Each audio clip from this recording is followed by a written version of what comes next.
the put the track on.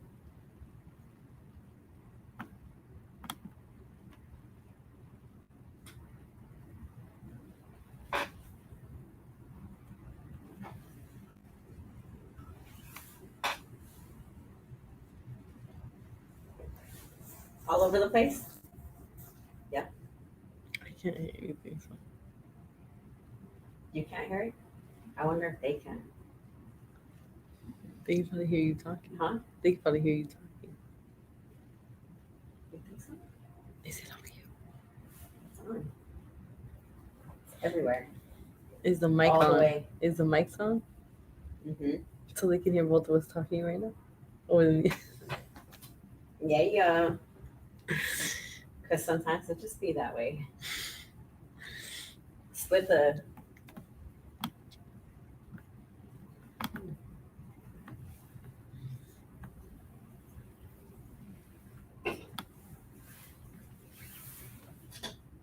So I think I'm live, but I'm not really sure.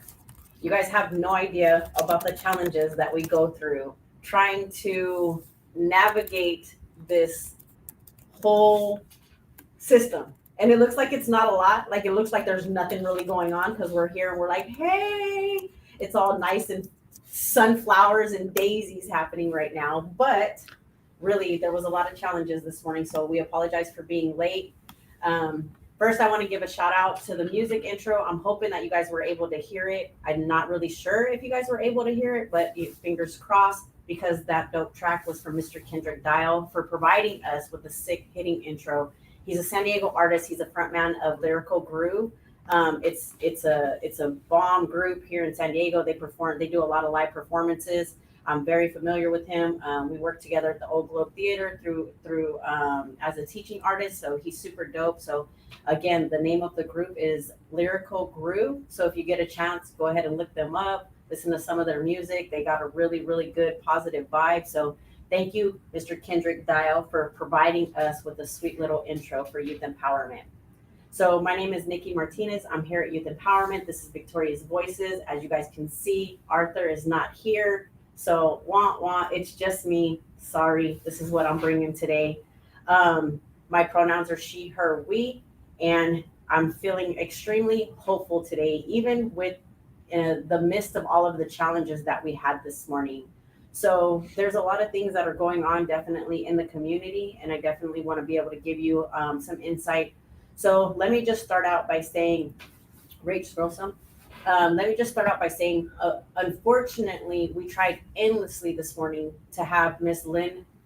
Lynn Noyes Acosta on. She's a survivor. She's a thriver. She was sentenced to 2 consecutive 25 to life sentences. She served 20 years on the inside. I had the privilege and honor of knowing her. I worked side by side with her in a lot of the different self-help groups. She came from Valley State Women's Prison to Central California Women's Facility. And I knew the minute that I saw her that she was just an amazing human being with a plethora of heart and information and knowledge. And the thing with Lynn that I admired the most was she was all about the community.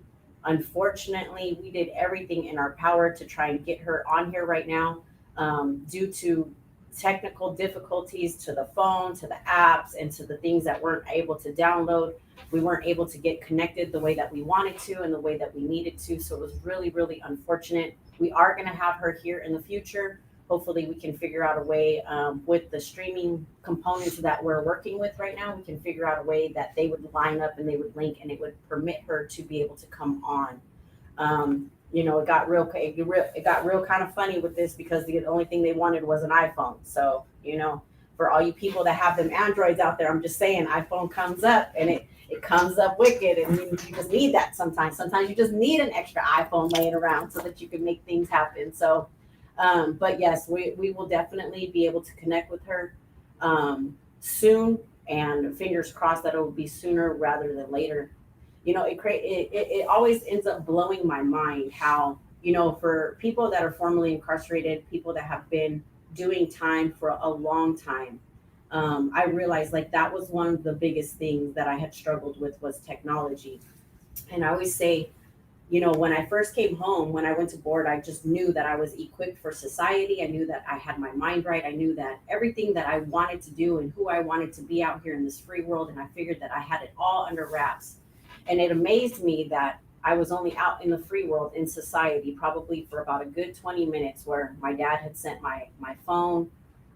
So the person that picked me up, I opened up this phone and I honestly thought that I was going to be linked into all of the world, and I didn't know what that was going to look like. But I didn't know about all of the different apps. I didn't know about all of the different passwords, how you have to have a password for everything. You got to have a face, you have to have a thumbprint, you got to have your retina scan, you got to have a DNA test just to get something open out here in society. And that was completely new to me. And I think the thing that becomes really, really challenging as we think about person centered language and the different things that we're doing here at Youth Empowerment is always trying to never assume what you think people might know. And I think that's the most hurtful thing, is when we do that. It amazes me how people in society, they were raised with technology. So, of course, they know it, but they automatically assume that everybody else should be at their level or at their caliber of understanding what technology is. And I remember even now, it's like I still struggle with, we were trying to get Lynn on this morning, and Rachel was like, you tell her to go to Google Chrome and do it through Google Chrome. And it was like, I don't even understand what that means. And I'm in Google every day. I still forget when I don't understand what things mean. I still forget that Google is an option for me. So for all of our folks that consistently struggle with, remembering that there's an app for that, or remembering that we can Google things, or not knowing how to copy and paste the link, or not knowing how to do things. The only thing I can say is, like, just please don't give up on yourself. Please know that you're not alone. There's so many of us out here that struggle with technology and feeling like we just don't get it and that we might not get it. But I just encourage you guys to be persistent. I want to give a huge shout out to Lynn for being super persistent. She kept popping up on the screen, so we kept thinking that she was going to end up making it through. But for whatever reason, her phone would not link with the app or service or whatever it is. It wouldn't link correctly with that. So thank you, Lynn. Love you so much. Can't wait to have you on here for sure. Good morning, Janelle, and good morning, Tanya. It's good to see you guys too. Yeah, so we can't wait to have Lynn back, and hopefully we can get all of that worked out. Scroll up some. No, other way. Before we get started with everything that's happening, I just want to give a really, really thoughtful and I'm trying not to fall apart right now, guys. A really kind of thoughtful and moment. This last weekend, one of our youth passed away. So our hearts have been extremely heavy here at Youth Empowerment.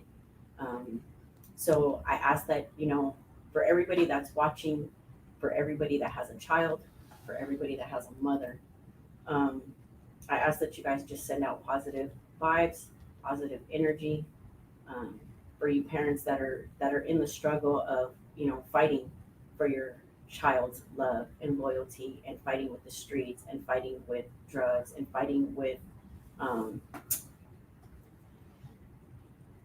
just that lifestyle.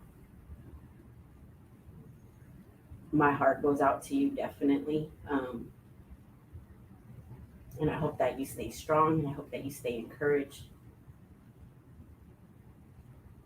And for the parents that are just struggling with the loss and the things that they've lost with their children,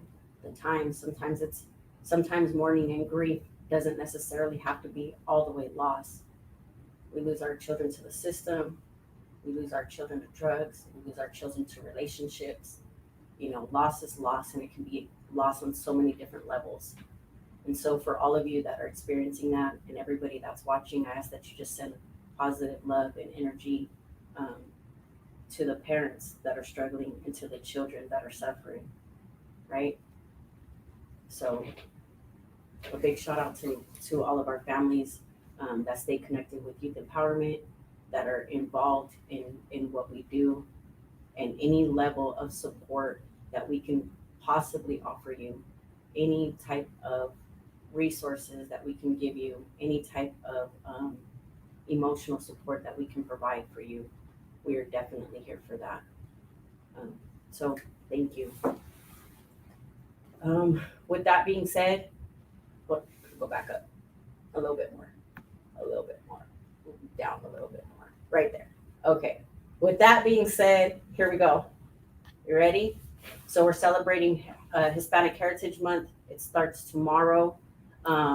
This is celebrating Hispanic and Latinx heritage from September 15th to October 15th, celebrating the history and the countless contributions that our culture has made to this nation over the years. I just want to acknowledge that definitely. So we're gonna do what we can to make sure that we honor that and celebrate that. Rach, scroll down just a little bit. And celebrate, but be safe. Please be safe in your celebratory celebrations. Please be safe. That's all I ask. So I'm gonna lead into a quote. So one day you will tell your story of how you've overcome what you're going through now, and it will become a part of someone else's survival guide. And when I picked this quote, of course I picked this quote because I really wanted Lynn to have an opportunity to share her story. Her voice is extremely powerful, and the things that she has overcome and the things that she has survived, I know without a shadow of a doubt that it would definitely touch somebody's life. It would definitely be a survival guide for somebody in their experiences and maybe what they're going through. And you know, the thing with Victoria's Voices is what we try and do is we try to connect on a whole different level, right? It's more than just a podcast. It's more than just a Facebook Live. We want to be able to connect with our people, and we want to be able to empower them and build them up. And I think that's the whole point of elevating stories and elevating voices. And with her, I honestly believed that she was going to have the ability to create somebody a survival guide, because she has that. She's just equipped by nature to do something like that. So she's pretty amazing. So I can't wait to have her on in real life. Hot Rich. Yes. Yes. I get a big head nod from Yeah.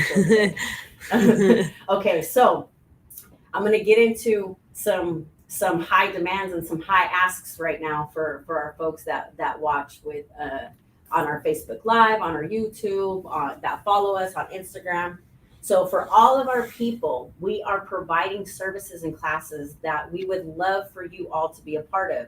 So if you're formerly incarcerated, if your system impacted, if you're a parent, if you have ever struggled with substance abuse, there's a couple of different classes that we have that we're getting ready to offer, and we definitely want you guys to be a part of it. So the very first class, I know the minute that I say this, everybody's like, oh my God, like, but let me tell you, this class is like super, super amazing. And it's a really good way to build an ensemble, feel a part of, feel connected, and share different experiences with each other. And so the first class I'm going to talk about is our Reflecting Shakespeare team. So we collaborate with the Old Globe. Right now, I want you guys to know how amazing the Old Globe is and what the Reflecting Shakespeare Arts Engagement team is doing. They are currently going into Centinela State Prison and taking Reflecting Shakespeare to our men that are on the inside. And our men are loving this experience. For our reentry population has come back. We've already done 2 rounds out here, and we keep getting the same people. And we asked them this past week, like, what is it that keeps you guys coming back? And it's the connection that we're able to make with each other. It's the realness and the raw conversations. You know, I don't know, for you guys that have been inside and you guys actually took a part of sitting down in a group and doing a processing group, some people run from process, right? Some people don't want to look at their truth. Some people don't want to look at the reality. Some people don't want to look at the pain or even acknowledge it because it's safer that way. And that's totally understandable. Nobody's going to ask you to do more than what you're willing to do. And the thing with this place is with the Reflecting Shakespeare, it's definitely a safe space to share, but it's also a place to have fun. And we have agreements that talk about that. We talk about, you know, what's it going to take for us to have fun, but also what's it going to take for us to feel safe. And it's so important for us to be able to create that space. And we've been able to do that. So I invite you all that Rachel's going to put the link in the chat where you guys have the opportunity to register. So we're offering it right now. It's on Saturdays from 10 o'clock to 12 o'clock, and it's just starting. So we started out this week. What we're getting ready to do is we're getting ready to look at the play Macbeth. And if you guys, and this is the other thing. So you don't have to be a Shakespeare buff. You don't have to be in love with Shakespeare. You don't even have to know anything about Shakespeare.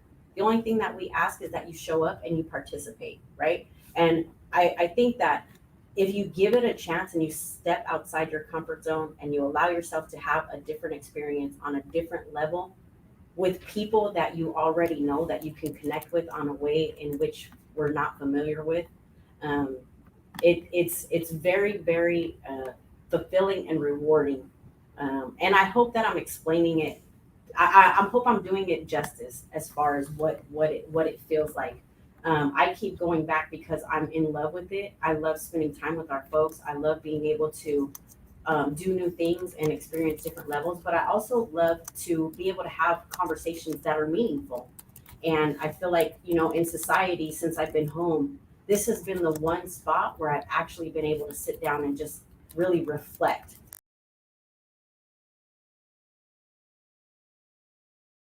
It is reflecting Shakespeare, and it allows Shakespeare is in today